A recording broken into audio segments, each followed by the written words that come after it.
É com grande emoção e senso de responsabilidade que a produtora Olhar Carioca, Laboratório de Ideias, Neodistribuidora, Melhor do Mundo Estúdios e os intérpretes Carlos Vereza e Larissa Vereza apresentam ao público o audiolivro O Livro dos Espíritos, com todas as perguntas formuladas por Hippolyte Léon Denisard Rivail, Allan Kardec, e as respostas dadas por espíritos de alta hierarquia espiritual, como, por exemplo, São João Evangelista, Santo Agostinho, São Vicente de Paula, São Luís, o Espírito de Verdade, Sócrates, Fenelon, Lamennais, Franklin, Swedenborg, entre outros.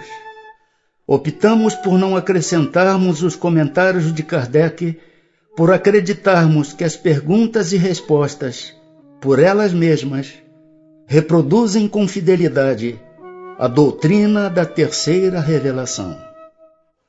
Paz em Cristo. Instruções dos Espíritos dadas a Allan Kardec quando da elaboração do Livro dos Espíritos. Ocupa-te cheio de zelo e perseverança do trabalho que empreendeste com o nosso concurso, pois esse trabalho é nosso.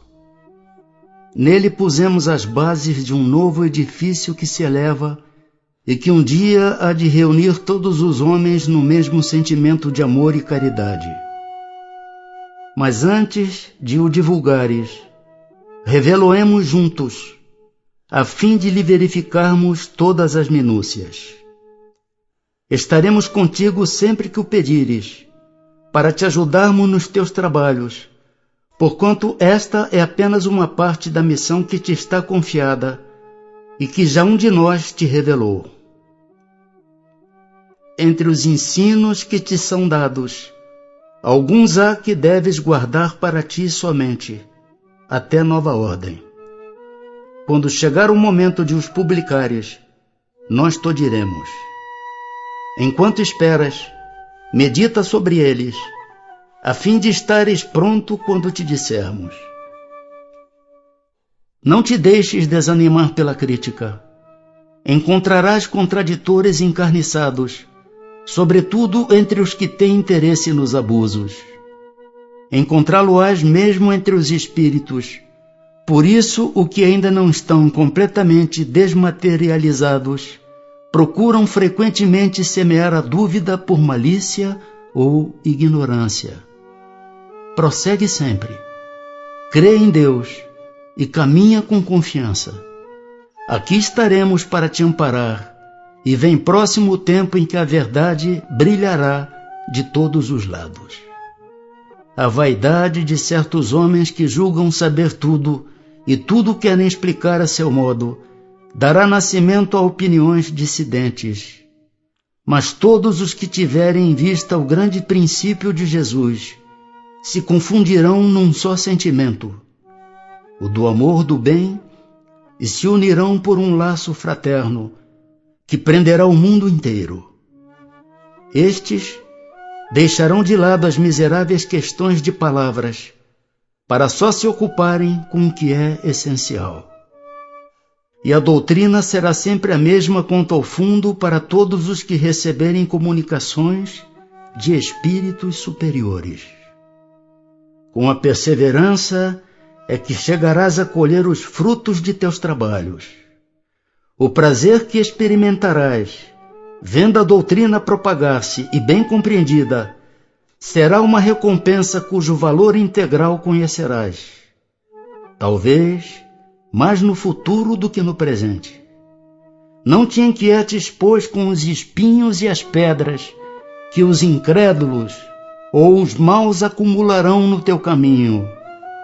Conserva a confiança. Com ela chegarás ao fim e merecerás sempre ser ajudado.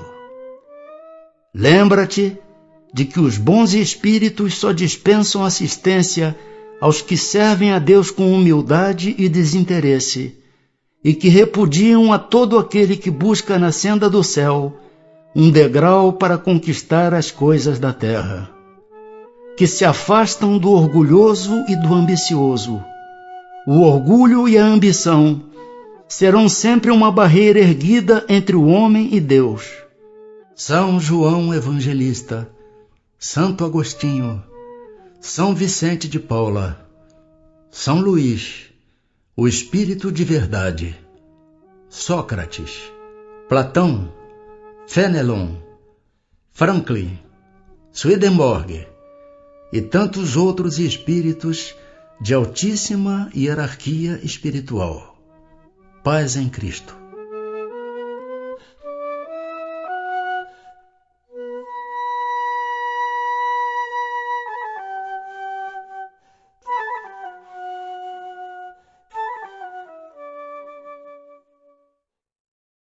Parte 1. Das causas primárias. Capítulo 1. De Deus.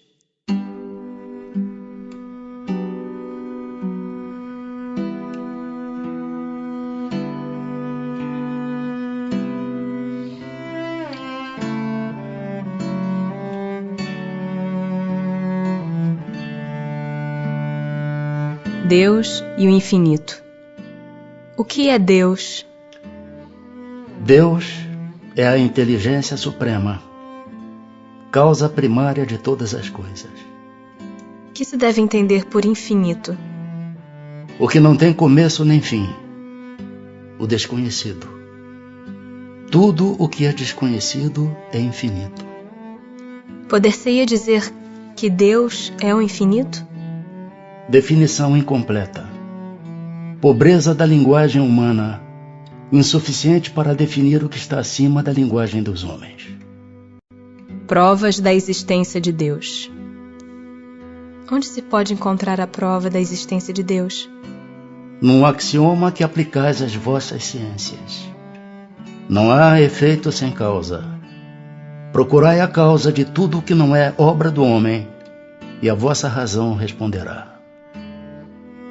Que dedução se pode tirar do sentimento instintivo que todos os homens trazem em si da existência de Deus? A de que Deus existe. Pois de onde lhes viria esse sentimento, se não tivesse uma base? É ainda uma consequência do princípio. Não há efeito sem causa. O sentimento íntimo que temos da existência de Deus não poderia ser fruto da educação, resultado de ideias adquiridas? Se assim fosse, por que existiria nos vossos selvagens esse sentimento? Poder-se-ia achar nas propriedades íntimas da matéria a causa primária da formação das coisas? Mas então qual seria a causa dessas propriedades? É indispensável sempre uma causa primária. Que se deve pensar da opinião dos que atribuem a formação primária a uma combinação fortuita da matéria, ou por outra, ao acaso? Outro absurdo. Que homem de bom senso pode considerar o acaso um ser inteligente? E demais, que é o acaso? Nada. Em que é que na causa primária se revela uma inteligência suprema e superior a todas as inteligências? Tendes um provérbio que diz: pela obra se reconhece o autor. Pois bem, vede a obra e procurai o autor. O orgulho é que gera a incredulidade. O homem orgulhoso nada admite acima de si. Por isso é que ele se denomina a si mesmo de espírito forte. Pobre ser, que um sopro de Deus pode abater. Atributos da divindade. Pode o homem compreender a natureza íntima de Deus? Não. Falta-lhe para isso o sentido. Será dado um dia ao homem compreender o mistério da divindade? Quando não mais tiver o espírito obscurecido pela matéria, quando pela sua perfeição se houver aproximado de Deus, ele o verá e o compreenderá. Embora não possamos compreender a natureza íntima de Deus, podemos formar ideia de algumas de suas perfeições? De algumas, sim. O homem as compreende melhor, à proporção que se eleva acima da matéria. Entrevê-as pelo pensamento. Quando dizemos que Deus é eterno, infinito, imutável, imaterial, único, onipotente, soberanamente justo e bom? Temos ideia completa de seus atributos? Do vosso ponto de vista, sim, porque credes abranger tudo. Sabei, porém, que há coisas que estão acima da inteligência do homem mais inteligente, as quais a vossa linguagem, restrita às vossas ideias e sensações, não tem meios de exprimir. A razão, com efeito, vos diz que Deus deve possuir em grau supremo essas perfeições, porquanto, se uma lhe faltasse, ou não fosse infinita, já ele não seria superior a tudo, não seria, por consequência, Deus. Para estar acima de todas as coisas, Deus tem que se achar isento de qualquer vicissitude e de qualquer das imperfeições que a imaginação possa conceber. Panteísmo. Deus é um ser distinto, ou será, como opinam alguns, a resultante de todas as forças e de todas as inteligências do universo reunidas? Se fosse assim, Deus não existiria, porquanto seria efeito e não causa. Ele não pode ser ao mesmo tempo uma e outra coisa. Deus existe. Disso não podeis duvidar, e é o essencial. Crede-me, não vades além. Não vos percais num labirinto de onde não lograrias sair.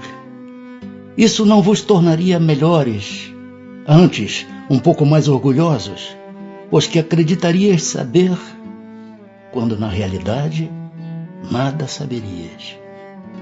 Deixai por consequência de lado todos esses sistemas, tendes bastantes coisas que vos tocam mais de perto, a começar por vós mesmos. Estudai as vossas próprias imperfeições, a fim de vos libertardes delas, o que será mais útil do que pretenderdes penetrar no que é impenetrável. Que se deve pensar da opinião segundo a qual todos os corpos da natureza, todos os seres, todos os globos do universo seriam partes da divindade e constituiriam em conjunto a própria divindade, ou por outra, que se deve pensar da doutrina panteísta? Não podendo fazer-se Deus, o homem quer ao menos ser uma parte de Deus. Pretendem os que professam esta doutrina achar nela demonstração de alguns dos atributos de Deus. Sendo infinitos os mundos, Deus é por isso mesmo infinito. Não havendo o vazio ou nada em parte alguma, Deus está em toda parte. Estando Deus em toda parte, pois que tudo é parte integrante de Deus, Ele dá a todos os fenômenos da natureza uma razão de ser inteligente. O que se pode opor a este raciocínio? A razão. Refleti maduramente, e não vos será difícil reconhecer-lhe o absurdo.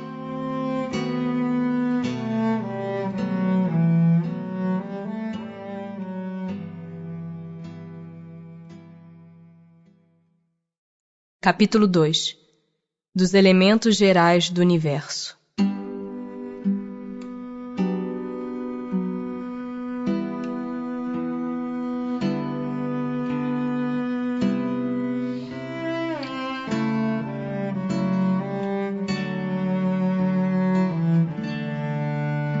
Conhecimento do princípio das coisas.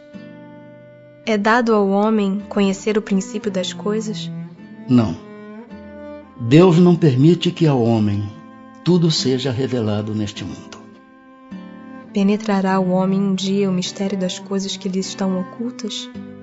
O véu se levanta a seus olhos à medida que ele se depura, mas para compreender certas coisas, são-lhe precisas faculdades que ainda não possui. Não pode o homem, pelas investigações científicas, penetrar alguns dos segredos da natureza? A ciência lhe foi dada para o seu adiantamento em todas as coisas. Ele, porém, não pode ultrapassar os limites que Deus estabeleceu. Dado é ao homem receber, sem ser por meio das investigações da ciência, comunicações de ordem mais elevada acerca do que lhe escapa ao testemunho dos sentidos? Sim. Se o julgar conveniente, Deus pode revelar o que à ciência não é dado apreender. Espírito e matéria. A matéria existe desde toda a eternidade, como Deus, ou foi criada por Ele em dado momento?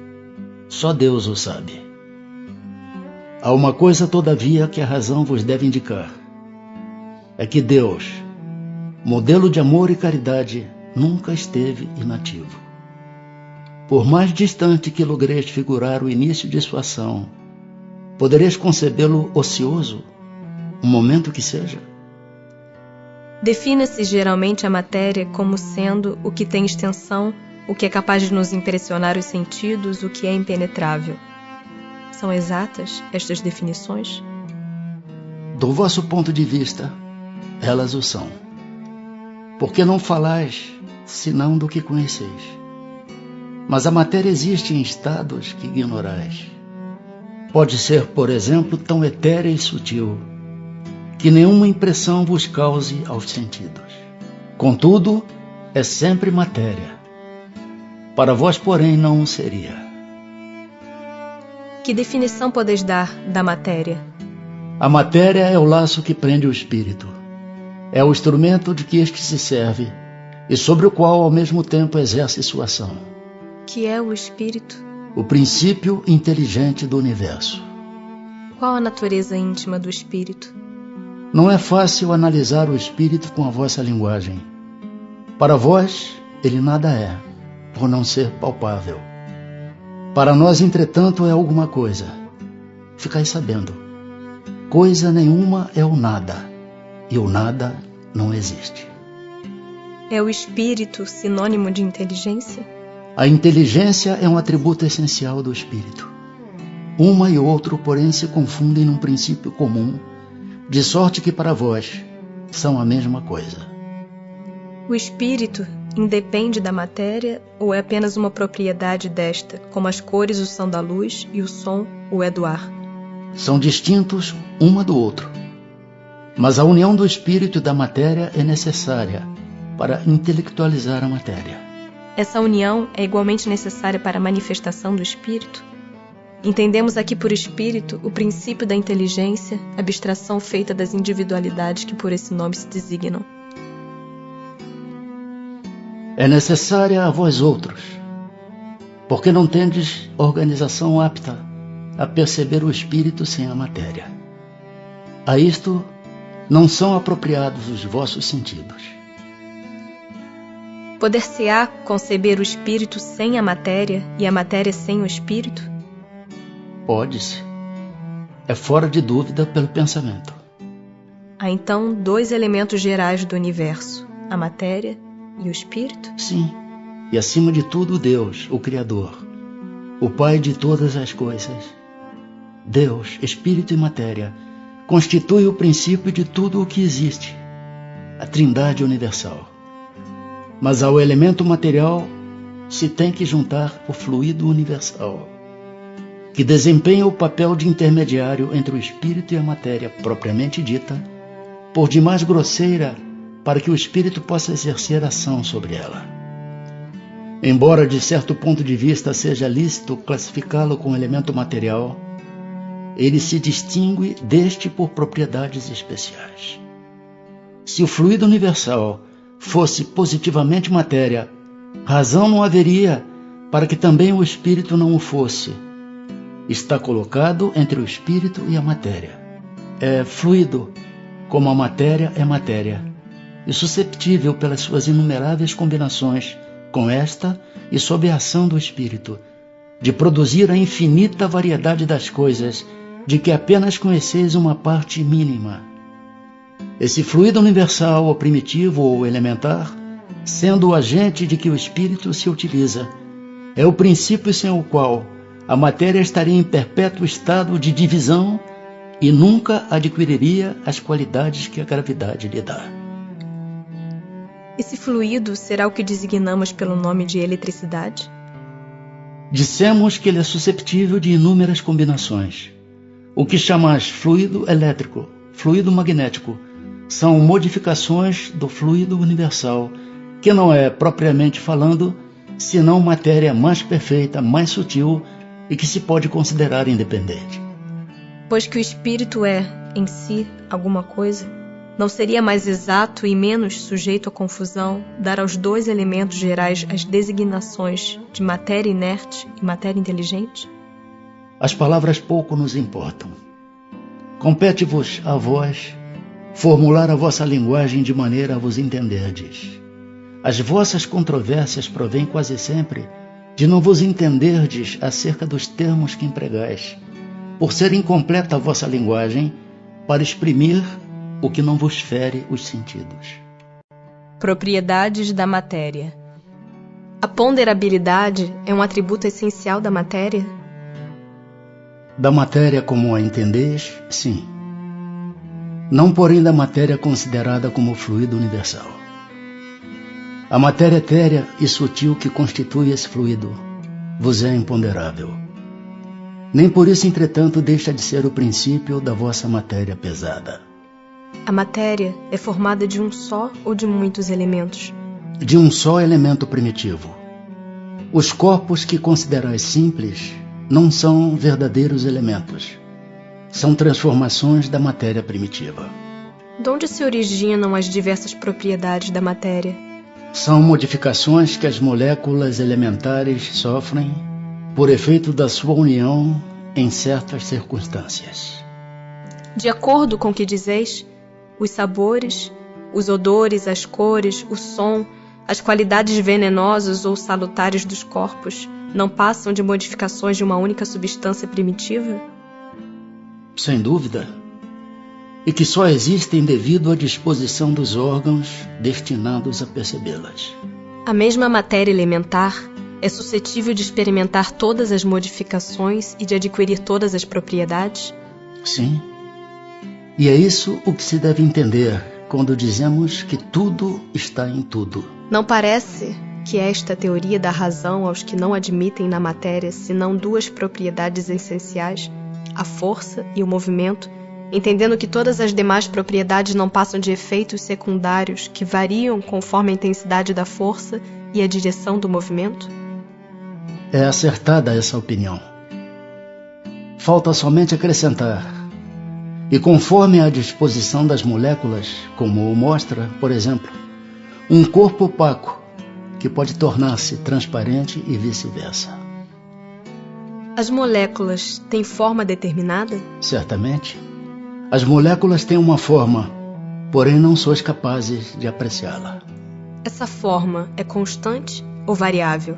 Constante a das moléculas elementares primitivas, variável a das moléculas secundárias, que mais não são do que aglomerações das primeiras. Porque o que chamais molécula, longe ainda está da molécula elementar.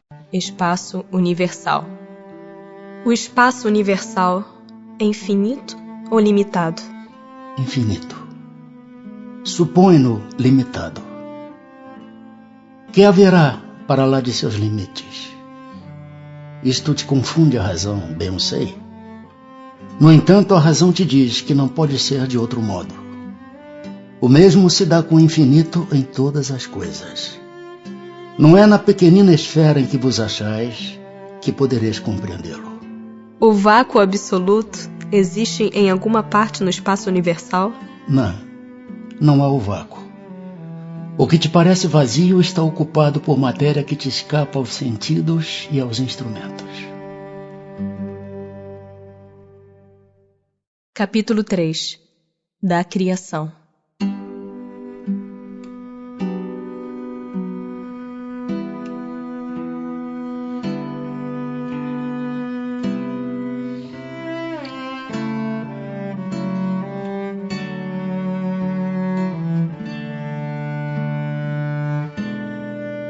Formação dos mundos. O universo abrange a infinidade dos mundos que vemos e dos que não vemos. Todos os seres animados e inanimados. Todos os astros que se movem no espaço, assim como os fluidos que o enchem. O universo foi criado ou existe de toda a eternidade como Deus? É fora de dúvida que ele não pode ter se feito a si mesmo. Se existisse como Deus de toda a eternidade, não seria obra de Deus. Como criou Deus o universo?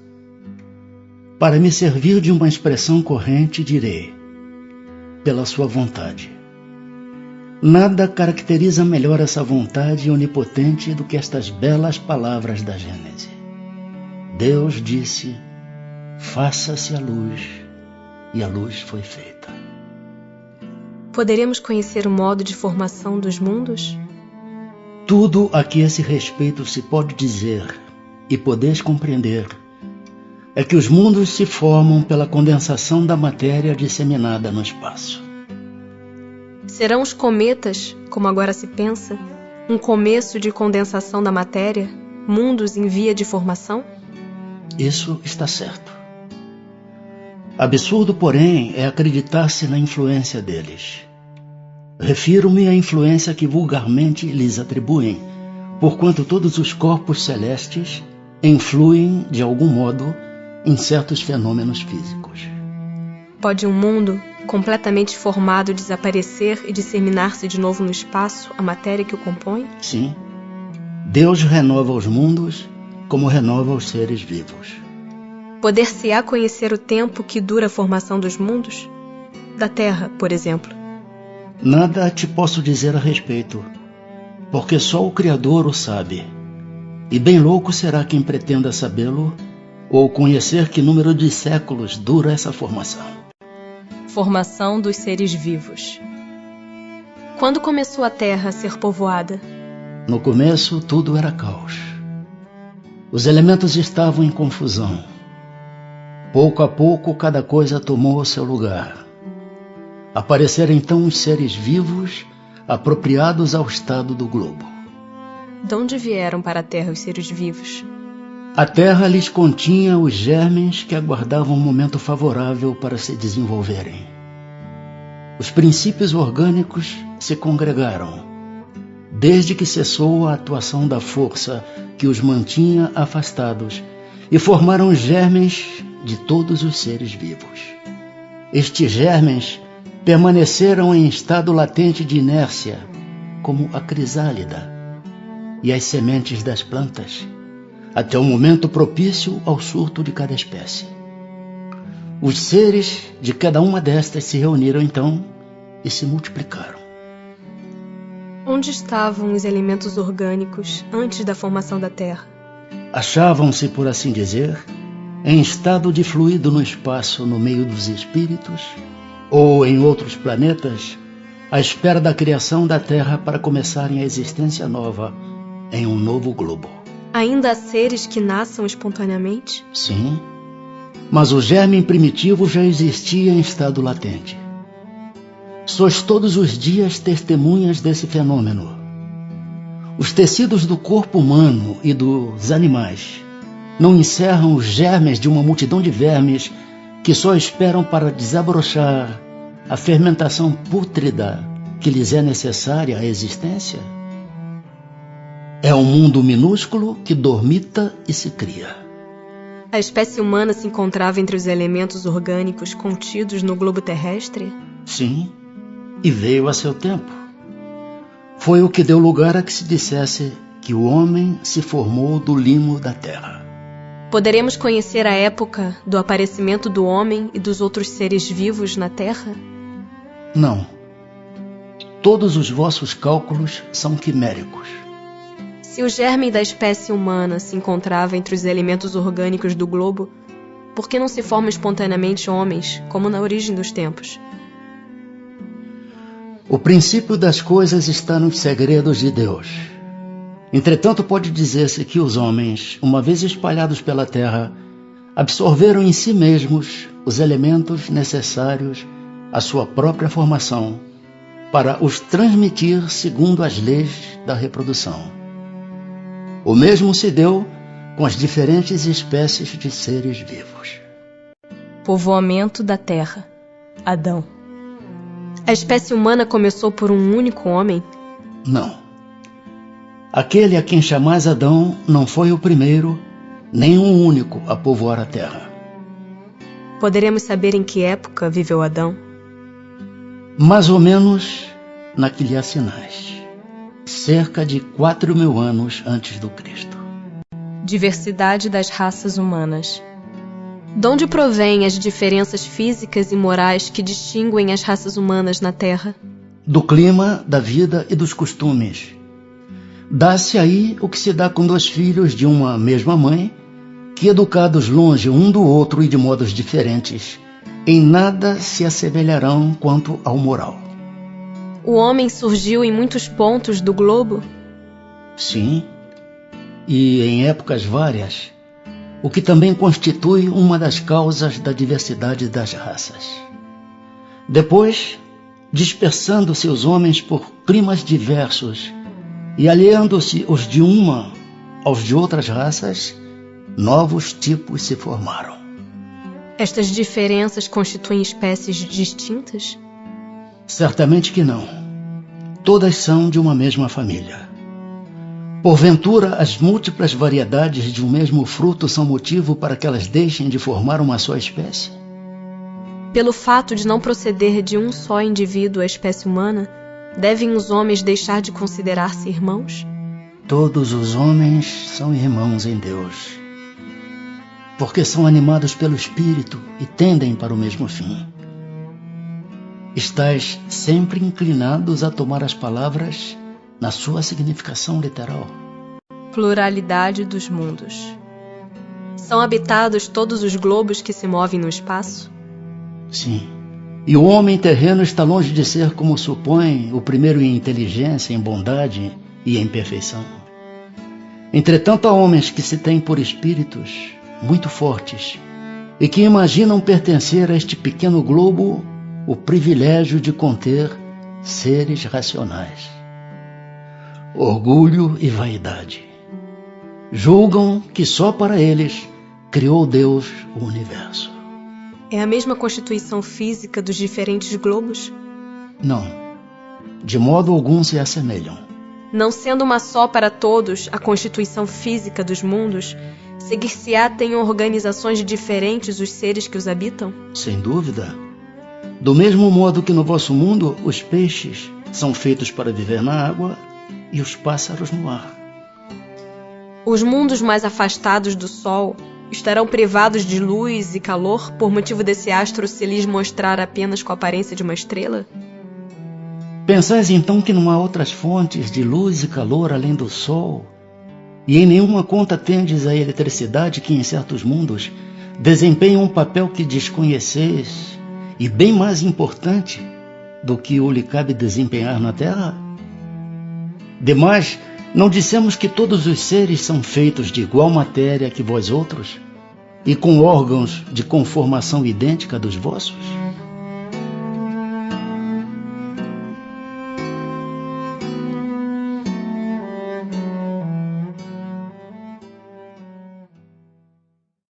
Capítulo 4 do Princípio Vital.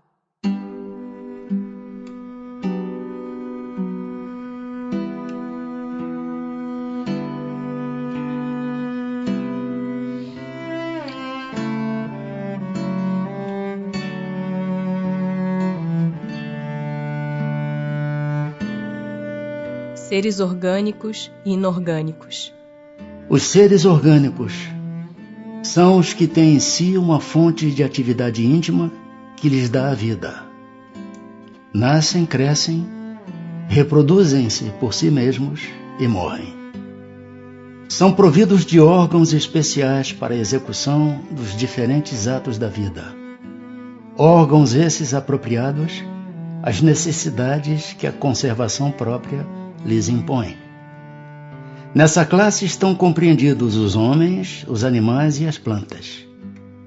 Seres inorgânicos são todos os que carecem de vitalidade, de movimentos próprios, e que se formam apenas pela agregação da matéria. Tais são os minerais, a água, o ar, etc. É a mesma força que une os elementos da matéria nos corpos orgânicos e nos inorgânicos? Sim. A lei de atração é a mesma para todos. A diferença entre a matéria dos corpos orgânicos e a dos inorgânicos? A matéria é sempre a mesma. Porém, nos corpos orgânicos está animalizada. Qual a causa da animalização da matéria? Sua união com o princípio vital. O princípio vital reside em algum agente particular? Ou é simplesmente uma propriedade da matéria organizada? Numa palavra, é efeito ou causa? Uma e outra coisa. A vida é um efeito devido à ação de um agente sobre a matéria. Esse agente sem a matéria não é a vida, do mesmo modo que a matéria não pode viver sem esse agente. Ele dá vida a todos os seres que o absorvem e assimilam. Vimos que o espírito e a matéria são dois elementos constitutivos do universo. O princípio vital será um terceiro? É, sem dúvida, um dos elementos necessários à constituição do universo, mas que também tem sua origem na matéria universal modificada. É para vós um elemento, como o oxigênio e o hidrogênio, que entretanto não são elementos primitivos, pois que tudo isso deriva de um só princípio. Parece resultar daí que a vitalidade não tem seu princípio num agente primitivo distinto, e sim numa propriedade especial da matéria universal, devido a certas modificações. Isto é consequência do que dissemos. O princípio vital reside em algum dos corpos que conhecemos? Ele tem por fonte o fluido universal. É o que chamais fluido magnético ou fluido elétrico animalizado. É o intermediário, o elo existente entre o espírito e a matéria.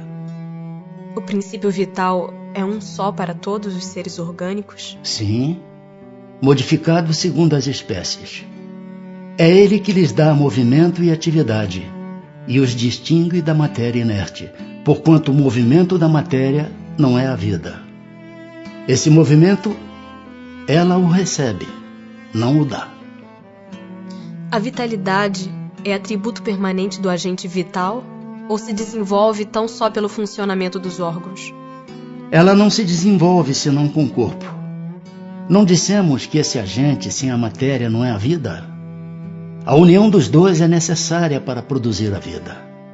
Poder-se-á dizer que a vitalidade se acha em estado latente quando o agente vital não está unido ao corpo? Sim, é isso. A vida e a morte. Qual a causa da morte dos seres orgânicos? Esgotamento dos órgãos. Poder-se-ia comparar a morte à cessação do movimento de uma máquina desorganizada? Sim. Se a máquina está mal montada, cessa o movimento. Se o corpo está enfermo, a vida se extingue. Por que é que uma lesão do coração mais depressa causa a morte do que as de outros órgãos? O coração é máquina de vida. Não é, porém, o único órgão cuja lesão ocasiona a morte. Ele não passa de uma das peças essenciais. Que é feito da matéria e do princípio vital dos seres orgânicos quando estes morrem?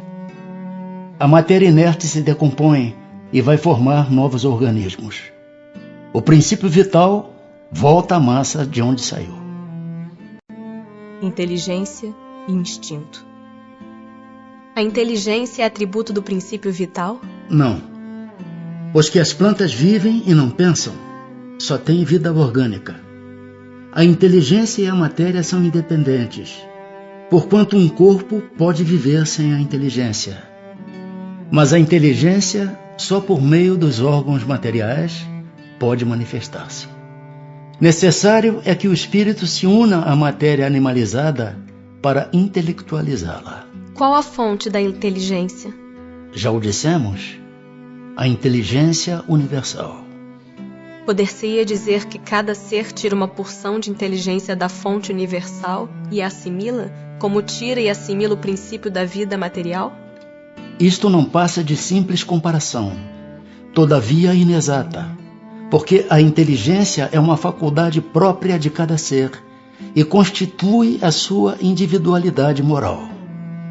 Demais, como sabeis, há coisas que ao homem não é dado penetrar, e esta, por enquanto, é desse número. O instinto independe da inteligência? Precisamente não. Por isso que o instinto é uma espécie de inteligência. É uma inteligência sem raciocínio, Por ele é que todos os seres provêm as suas necessidades. Pode estabelecer-se uma linha de separação entre instinto e a inteligência? Isto é, precisar onde um acaba e começa a outra? Não, porque muitas vezes se confundem. Mas muito bem se podem distinguir os atos que decorrem do instinto dos que são da inteligência. É acertado dizer-se que as faculdades instintivas diminuem à medida que crescem as intelectuais? Não. O instinto existe sempre, mas o homem o despreza. O instinto também pode conduzir ao bem. Ele quase sempre nos guia, e algumas vezes com mais segurança do que a razão. Nunca se transvia. Por que nem sempre é guia infalível a razão? Seria infalível se não fosse falseada pela má educação, pelo orgulho e pelo egoísmo. O instinto não raciocina. A razão permite a escolha e dá ao homem o livre arbítrio.